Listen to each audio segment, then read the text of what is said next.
Zeit verwendet habe im Dienste meines Volkes. Dann tritt für mich ein, für dich ein. Bon, venez avec moi, faut qu'on parle de ce document. 1, 2, 1, 2, 1, 2, 1, 2, 1, 2. Ok, donc je vous explique. Cette photo, ainsi que ces deux autres documents que j'ai imprimés, je les ai trouvés sur le site officiel de la CIA, les services secrets américains. Ils datent de 1955 et en les lisant attentivement, on y découvre un récit assez surréaliste. Selon ces documents, en septembre 55, un agent de la CIA, nom de code 6 Melody 3, a été contacté par un de ses amis qui disait détenir des informations confidentielles de la plus haute importance. Cette personne raconte être rentrée récemment en contact avec un dénommé Philippe Citroën, ancien SS, réfugié en Amérique du Sud depuis la fin de la Seconde Guerre mondiale. Et ce Citroën aurait alors fait à l'ami de 6 Melody 3 une confession ahurissante, le Führer, Adolf Hitler, serait encore en vie et se cacherait en Argentine. Oui, cette information est complètement folle, mais ce n'est pas terminé. Philippe Citroën aurait également transmis à l'ami de 6 Melody 3 une preuve de la véracité de ses propos. Une photo qu'il a prise il y a quelques mois lorsqu'il a rencontré Adolf Hitler. Et cette photo, c'est celle qu'on a imprimée, et la voici. Je sais, ce récit d'un agent de la CIA qui aurait été en contact avec un ancien SS qui a lui-même rencontré Hitler, ça paraît gros. Très gros. À ce moment-là, en 1955, le Führer est censé être mort depuis une décennie dans son bunker à Berlin et il paraît absurde de penser qu'il ait pu survivre. Et pourtant, depuis la fin de la Seconde Guerre mondiale, les histoires concernant la prétendue survie d'Adolf Hitler sont nombreuses. Très nombreuses. Que ce soit des anciens agents de la CIA qui ont mené l'enquête et affirmé que le Führer était vivant, des puissants dirigeants qui ont expliqué que l'ancien chef d'État nazi avait réussi à s'enfuir, ou encore des personnes qui affirment, comme Philippe Citroën, avoir vu Hitler vivant de leurs propres yeux. You feel the power in him. Mais alors, pourquoi des gens pensent ça? Que s'est-il vraiment passé le jour de la mort d'Hitler, le 30 avril 1945? Y a-t-il une probabilité, même infime, que le Führer ait survécu? Eh bien, c'est ce qu'on va voir ensemble dans cette vidéo. Alors accrochez-vous bien, car aujourd'hui on parle de la mort d'Adolf Hitler. Salut ChatGPT, est-ce que Hitler est vraiment mort en 1945? Oh Max, je ne peux pas encore te répondre, il faut que j'attende de voir ta vidéo pour tout comprendre. Quel outil formidable, n'est-ce pas? Pourtant, si vous voulez investir de l'argent dans OpenAI, l'entreprise qui a créé ChatGPT, ça va être un petit peu compliqué. Pourquoi? Tout simplement car OpenAI n'est pas coté en bourse et historiquement investir dans ce genre de société privée n'était réservé qu'aux personnes très riches. Enfin, ça, c'était avant. Car désormais avec Fundora, le partenaire de cette vidéo, vous pouvez investir dans des entreprises non cotées en bourse des 100 € seulement. Concrètement, voilà comment ça marche. Après avoir créé un compte sur Fundora, vous déposez de l'argent sur un portefeuille sécurisé. Une fois cela fait, vous choisissez un véhicule d'investissement appelé SPV qui va regrouper votre argent avec celui d'autres investisseurs comme vous. Ensuite, ce SPV va investir dans des fonds de private equity qui font partie des plus performants de la planète et qui vont eux-mêmes acheter des parts dans des entreprises non cotées en bourse. Bien entendu, attention, quand on parle de ce genre d'investissement, il y a beaucoup de potentiel, mais il y a aussi pas mal de risques, dont la perte totale de votre capital, soyez-en conscients. Si vous voulez créer un compte sur la plateforme, cliquez sur le premier lien dans la description. Encore un grand merci à Fundora pour leur soutien et continuons notre vidéo.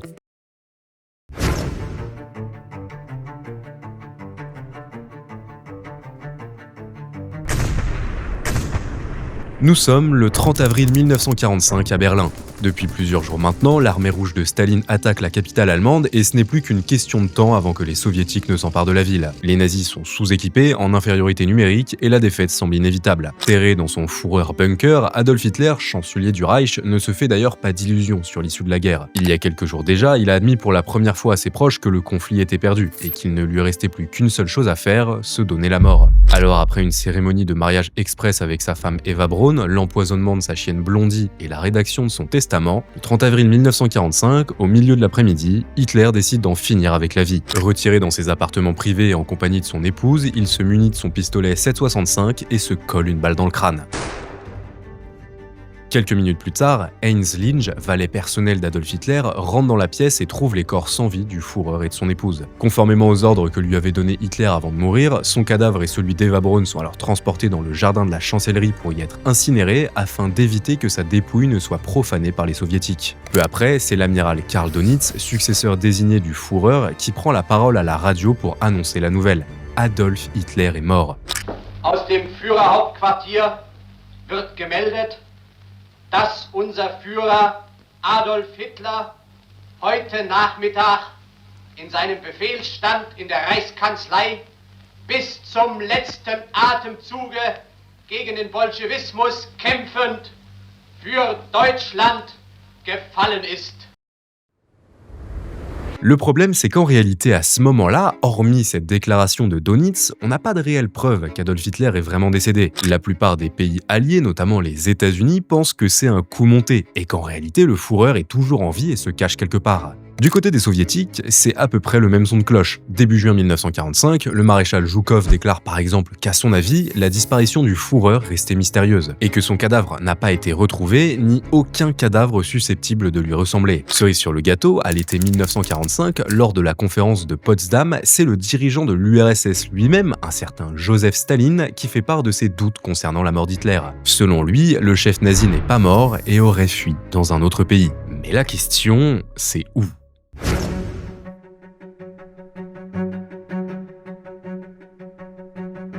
En l'absence de corps d'Adolf Hitler et de confirmation formelle de sa mort, les théories concernant une potentielle fuite du Führer vont prendre de l'importance dans les semaines et les mois suivant la fin de la guerre. On dit qu'il a fui en Espagne grâce à l'aide de Franco, qu'il se fait passer pour une femme en Irlande, ou encore même qu'il se cache aux États-Unis grâce à l'aide du gouvernement américain. Mais il y a vraiment un pays en particulier qui revient tout le temps quand on parle de l'endroit où aurait fui Adolf Hitler après la Seconde Guerre mondiale. Un pays où de nombreuses personnes affirment avoir vu le Führer de leurs propres yeux. Et ce pays, c'est l'Argentine. En fait, pour être précis, cette rumeur débute en juillet 1945. À ce moment-là, Adolf Hitler est censé être mort depuis plusieurs semaines, l'Allemagne nazie est vaincue, mais un mystérieux sous-marin allemand, l'U-530, débarque en Argentine. À son bord, le jeune capitaine Otto Wermuth ainsi qu'un équipage d'une cinquantaine de personnes qui vont être soumis à un long interrogatoire de la part des autorités argentines. Pourquoi ce sous-marin allemand arrive-t-il 2 mois après la capitulation du Reich? Pourquoi avoir traversé l'Atlantique alors que la guerre est terminée? Et surtout, qu'a-t-il fait pendant tout ce temps? Pour le capitaine Wermuth, l'explication est simple. Selon lui, lorsque l'ordre a été donné à tous les sous-marins allemands de se rendre, il a décidé de quitter la zone de combat et de ne pas rejoindre un port allié. Son choix, ça leur portait sur un pays qu'il pensait neutre, l'Argentine. Mais surtout, Otto Wermuth l'affirme, je cite, « À aucun moment durant le voyage, le U-530 n'a embarqué de passagers de quelque nationalité que ce soit, civile ou militaire. » Le truc, c'est que pendant que Wermuth affirme être venu en Argentine pour se rendre et qu'il n'a transporté aucun passager clandestin à bord, au même moment, les autorités américaines rédigent un rapport du FBI qui contredit en partie cette histoire. Tenez, il est là et on peut y lire, je cite, « Un sous-marin a fait surface au large du territoire de Santa Cruz Sound de San Julián et a débarqué 2 personnes non identifiées, l'une étant un officier de haut rang de l'armée allemande et l'autre un civil encore plus important. » Un officier haut gradé de l'armée allemande accompagné d'un civil très important. S'agissait-il là d'Adolf Hitler et d'Eva Braun, et le sous-marin qui les a débarqués est-il le U-530? C'est en tout cas la rumeur qui va commencer à peu se propager à travers le globe, et qui va prendre encore plus d'importance 1 mois plus tard, en août 1945, quand un second sous-marin nazi va débarquer en Argentine, le U-977. Oui, vous avez bien entendu, un 2e sous-marin. Alors encore une fois, le capitaine du vaisseau va affirmer n'avoir jamais transporté de passagers clandestins à bord, mais le simple fait que 3 mois après la fin de la guerre, un nouvel engin allemand arrive en Argentine ne va faire qu'alimenter les rumeurs autour de la survie d'Hitler. Dans les semaines et mois qui suivent la fin de la Seconde Guerre mondiale, et encore plus après l'arrivée des fameux sous-marins U-530 et U-977, l'hypothèse d'un Hitler bien vivant et caché en Amérique du Sud est donc assez crédible, et la plupart des services de renseignement du monde entier se mettent à chercher le Führer dans cette partie du globe. On a notamment ce document de la CIA datant d'octobre 1945 et où on peut y lire « La cachette d'Hitler en Argentine ». Titre assez évocateur, on va pas se le cacher. Mais c'est pas fini. Plus les années vont passer et plus on va avoir de nouveaux détails sur comment le Führer et sa femme auraient fui l'Allemagne et quelle serait leur nouvelle vie en Amérique du Sud. On a par exemple un ancien pilote de la Luftwaffe, Peter Bockmart, qui a affirmé lors d'un procès en 1947 avoir transporté Hitler et Eva Braun vers le Danemark en avril 1945, pays par lequel le Führer et sa femme auraient ensuite rejoint les fameux sous-marins. Mais attendez, on a d'autres infos. Selon ce document du FBI, après avoir débarqué en Amérique du Sud, Hitler aurait été aidé par un dénommé Guy Dano ainsi que par des hauts gradés argentins pour se cacher. Il se serait ensuite installé ici, dans la ville de Bariloche, un endroit devenu célèbre pour être devenu l'un des principaux refuges d'anciens nazis en Amérique du Sud. Il aurait ensuite vécu caché dans différentes villes en Argentine où certaines personnes affirment l'avoir vu de leurs propres yeux. Más cerca de él. Estuve tomando café, inclusive.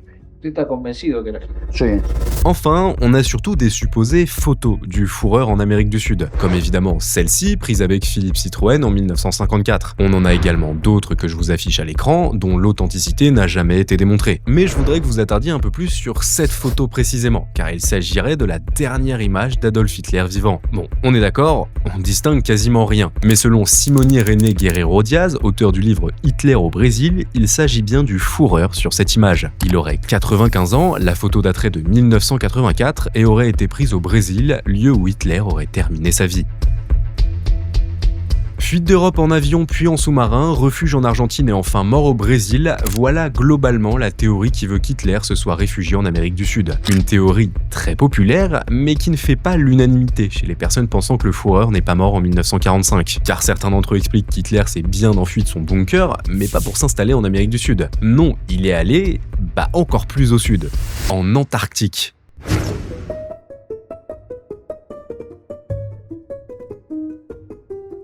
En réalité, le début de la théorie d'Hitler en Antarctique commence de la même manière que celle d'Hitler en Argentine, dans le sens où là encore, le Führer se serait enfui d'Europe grâce à un sous-marin. Sauf que cette fois-ci, pas question de s'arrêter en Amérique du Sud. Adolf Hitler serait directement parti en Antarctique. Cette théorie est d'ailleurs très ancienne puisque dès le moment où le U-530 débarque sur les côtes argentines, un homme du nom de Ladislas Szabo écrit un article dans le journal La Critica affirmant que ce sous-marin a déposé Hitler en Antarctique avant de se rendre. Mais pourquoi ? Qu'est-ce que serait parti faire l'ancien dictateur allemand au pôle Sud ? La réponse nous vient encore une fois de ce cher Ladislas Szabo, qui en 1947 écrit un livre intitulé « Je sais que Hitler est vivant », expliquant pourquoi il pense que le Führer est en Antarctique. En fait, Szabo base sa théorie sur un fait historique avéré, l'expédition nazie de 1939. Cette année-là, un navire allemand, le MS Schwabeland, est allé en Antarctique pour une mission d'exploration. Son but, cartographier la Nouvelle Swab, une zone de plusieurs centaines de milliers de kilomètres carrés revendiquée par le Troisième Reich. L'expédition durera plusieurs mois avant que le navire ne rentre triomphalement en Allemagne en avril 1939. The German exploration ship Schwabenland returns home from a trip to the Antarctic. During this latest voyage, her crew claim to have discovered nearly 400,000 square miles of unexplored territory over which they've hoisted the German flag. Après cette expédition, et avec le déclenchement de la Seconde Guerre mondiale, les nazis ne reviendront plus jamais en Antarctique. Enfin presque. Parce que pour certaines personnes donc, dont Ladislas Szabo, à l'été 1945, Adolf Hitler et son épouse auraient trouvé refuge sur ce territoire. Et le choix de partir ici n'était pas anodin. Dans son livre, Szabo nous explique que si le Führer est allé en Antarctique, c'est car il existerait une base nazie secrète à cet endroit. Base qui aurait été construite lors de la fameuse expédition de 1939 et qui permettrait à Adolf Hitler de se cacher. Ladislas Szabo est d'ailleurs tellement inquiet et certain de sa théorie qu'il écrit dans son livre « Le monde est en danger, sa paix est à nouveau menacée par Adolf Hitler ». Mais que Ladislas Szabo se rassure, au moment où il sort son livre, les grandes puissances mondiales auraient déjà bien compris Hitler se cachait en Antarctique et auraient décidé de lancer plusieurs opérations pour définitivement l'éliminer et détruire sa base secrète. Tout d'abord, ce sont les Britanniques, qui en 1945 sont au pôle Sud dans le cadre de l'opération Tabarin. Sauf que pour les partisans du complot, en réalité cette opération n'était qu'une simple couverture pour cacher le véritable objectif de la Grande-Bretagne, détruire la base secrète d'Hitler. Mais les Britanniques auraient échoué dans leur mission. Et donc en 1946, ce sont les États-Unis qui, à leur tour, lancent une gigantesque expédition vers l'Antarctique, l'opération High Jump menée par l'amiral Richard Byrd. Officiellement, son but était d'explorer le pôle Sud, mais avec près de 5000 hommes mobilisés, dont une partie de soldats américains, certains pensent que le vrai but de l'opération High Jump était de détruire une bonne fois pour toutes la base secrète d'Hitler. Sauf que, tout comme les Britanniques, les Américains n'auraient pas réussi à tuer le Führer. Malgré des milliers de soldats, des avions et des navires, les États-Unis n'ont pas pu tuer Adolf Hitler. Mais alors, comment ça se fait ? Eh bien, accrochez-vous bien, selon la théorie, le Führer possédait dans sa base secrète des ovnis qui lui auraient permis de battre les Américains. Oui, je sais, ça paraît complètement absurde. Pourtant, vraiment, à partir des années 60 et 70, cette idée que les nazis possédaient des soucoupes volantes et des armes extraterrestres va gagner en popularité. Et certains vont imaginer que le Führer avait défait les États-Unis en 1946 grâce à ces fameux ovnis. Ça vous paraît trop gros, n'est-ce pas ? Attendez, parce que c'est pas terminé. Selon les partisans de la fuite d'Hitler en Antarctique, après leur défaite lors de l'opération High Jump, les Américains auraient décidé de revenir une seconde fois pour lancer un ultime assaut et enfin détruire le Führer et son espèce de base secrète avec tous ses ovnis. Et pour ce faire, ils auraient utilisé l'arme ultime, la bombe atomique. En effet, en 1958, l'opération Argus est lancée. Pendant plusieurs semaines, les Américains vont procéder secrètement à 3 tests nucléaires dans le Pacifique Sud. Mais selon certains, cette opération Argus n'était qu'une distraction pour permettre aux Américains de lancer une bombe atomique sur leur véritable cible, la base secrète d'Hitler en Antarctique.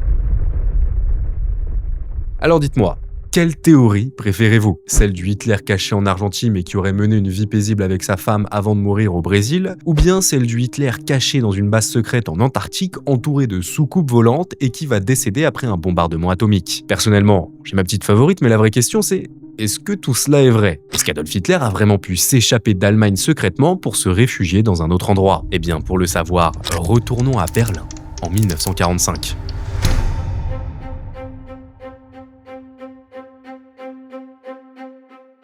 Unser Führer Adolf Hitler gefallen ist. Le 1er mai 1945, la radio allemande annonce la mort d'Adolf Hitler. Pour autant, comme on l'a vu, la méfiance des grandes puissances alliées est totale. Le Führer est-il vraiment mort ou s'agit-il d'une ruse ? Une question primordiale à laquelle les soviétiques vont en réalité pouvoir assez vite répondre. En fait, le 5 mai 1945, une unité du Smerch, le contre-espionnage militaire de l'URSS, fouille le jardin de la chancellerie quand elle tombe sur 2 cadavres carbonisés. Instinctivement, on se dit qu'il pourrait s'agir d'Hitler et d'Eva Braun, mais au vu de l'état de leur corps, impossible d'en avoir le corps net. Non, pour être certain qu'il s'agit bien du dictateur et de sa femme, il n'y a qu'une seule chose à faire, analyser leurs dents.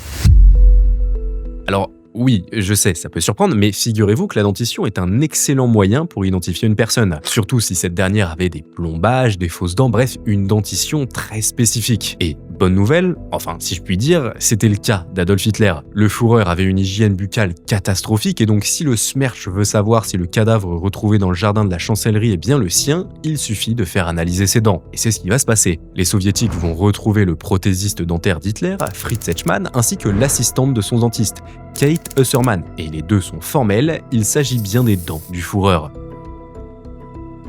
Mais alors, si dès mai 1945, les soviétiques étaient en possession du cadavre d'Hitler, pourquoi n'ont-ils rien dit ? Pourquoi en juillet 1945, à la conférence de Potsdam, Staline affirme que le Führer est toujours en vie, donnant naissance à toutes les théories dont on a parlé précédemment ? Une seule réponse, le doute.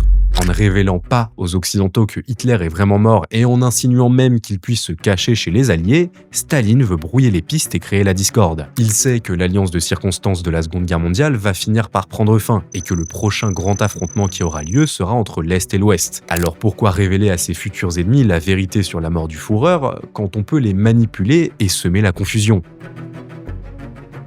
Joseph Staline va donc garder le secret. Il ne va pas révéler à ses alliés qu'il a retrouvé le corps d'Adolf Hitler. Et pendant des décennies, c'est à peu près tout ce qu'on va savoir. Alors oui, les services occidentaux vont mener l'enquête pendant des années pour savoir si le Führer était vivant et ne vont rien trouver. Oui, quand le prothésiste dentaire d'Hitler, Fritz Hetschmann, et l'assistante de son dentiste, Kate Hussermann, vont être libérés des soviétiques en 1954, ils vont affirmer qu'Hitler était bien mort et qu'il l'avait identifié grâce à ses dents. Et oui, notamment avec la fin de l'URSS, de nombreux documents déclassifiés ont confirmé que Staline avait menti et caché la vérité au monde entier. Mais pour autant, est-ce réellement suffisant pour affirmer avec une certitude absolue qu'Hitler est bien mort dans son bunker en 1945 ?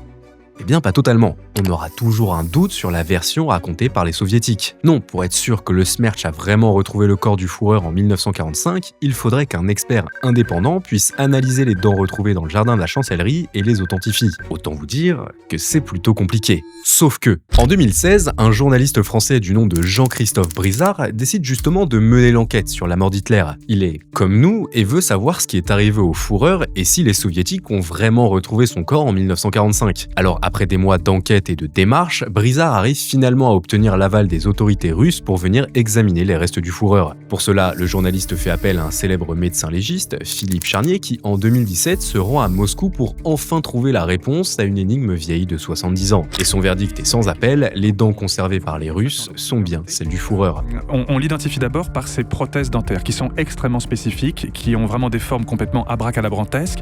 Et quand on compare les prothèses dentaires qu'on a dans les mains encore attachés au tissu dentaire. Avec les données, autant russes que américaines, que les témoignages historiques, que les photographies, que les films réalisés de son vivant, eh bien on a une correspondance anatomique et technologique qui est parfaite. Ok, donc on a notre réponse définitive. Hitler est mort en 1945 et les soviétiques ont bien découvert son corps.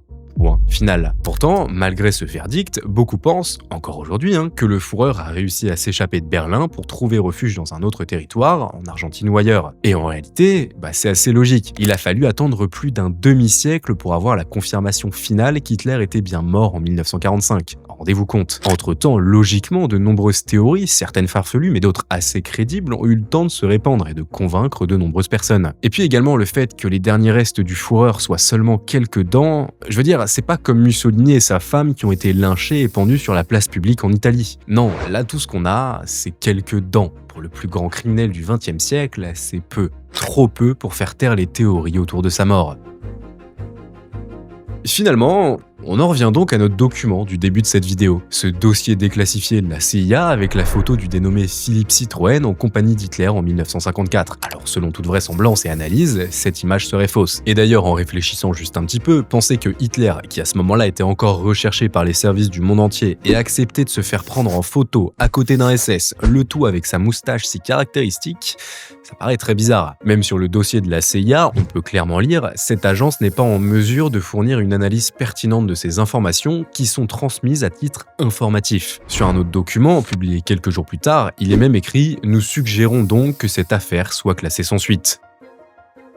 Pourtant, même en sachant ça, en regardant ce document de la CIA, on est toujours pris d'un doute. Car tout y est, la photo, le dossier officiel et la mention qu'Hitler est bien vivant et se cache quelque part. Ce document, c'est devenu malgré lui le symbole de la théorie de la survie du dictateur allemand. Car malgré toutes les analyses, les témoignages et les preuves montrant qu'Hitler est bien mort dans son bunker à Berlin en 1945, quand on regarde cette photo, on ne peut s'empêcher de se demander « et si c'était vrai ?»